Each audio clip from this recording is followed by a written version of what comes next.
காணப்பருப்பு இன்றைக்கி கிடையிறம்மா.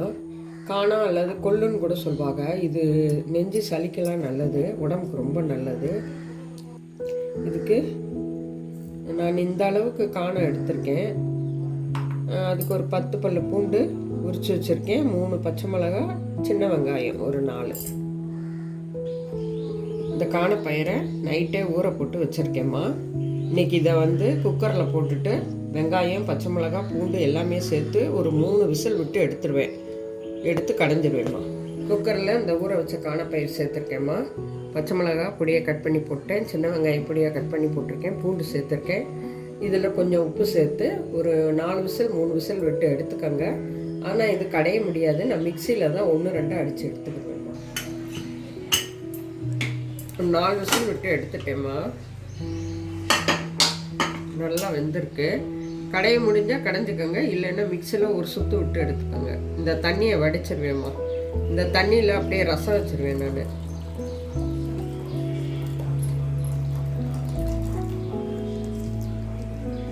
இந்த தண்ணியில் ரசம் வச்சுக்கிறவேம்மா. பயருக்கு நம்ம துவரம்பருப்பெல்லாம் போட்டு கடைஞ்சோம்னா தக்காளி போடுவோம். இந்த காணப்பருப்புக்கு தக்காளி போட வேண்டாம், இப்படியே கடைஞ்சி தாளிச்சிருங்க, நல்லாயிருக்கும்.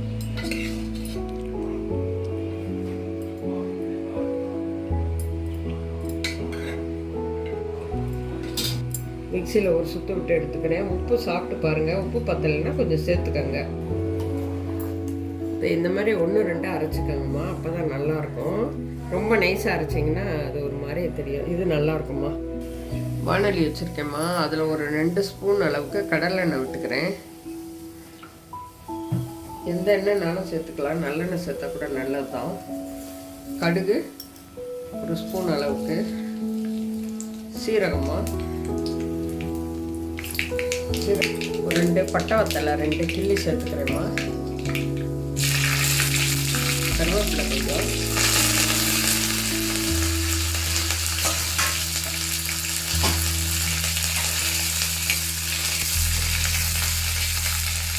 ஸ்டவ் ஆஃப் பண்ணிடுங்க.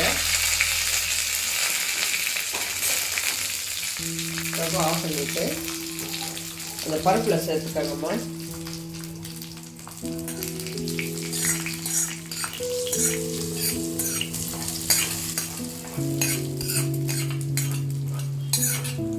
இந்தாங்கம்மா, இதை வாரத்துக்கு ஒரு சாப்பிடுங்க, உடம்புக்கு ரொம்ப நல்லது, சளியெல்லாம் குறைஞ்சிருமா. அவ்வளோதாம்மா, ரெடி ஆகிடுச்சு. சாதம் வடித்ததும் போட்டு சாப்பிட்டுக்கலாம். இந்த தண்ணியை எடுத்தே நான் ரசம் வைக்கிறேன். உங்களுக்கு ரசத்தை வச்சுட்டு காமிக்கிறேன். காணப்பருப்பு கடைஞ்சிட்டுமா அந்த தண்ணியை எடுத்து ரசம் வச்சுருக்கேம்மா. இதை நீங்கள் வச்சு சாப்பிட்டு பாருங்கள், நெஞ்சு சளியெல்லாம் விட்டுடும், தொப்பையெல்லாம் குறையும், உடம்பு நல்லா இருக்குமா.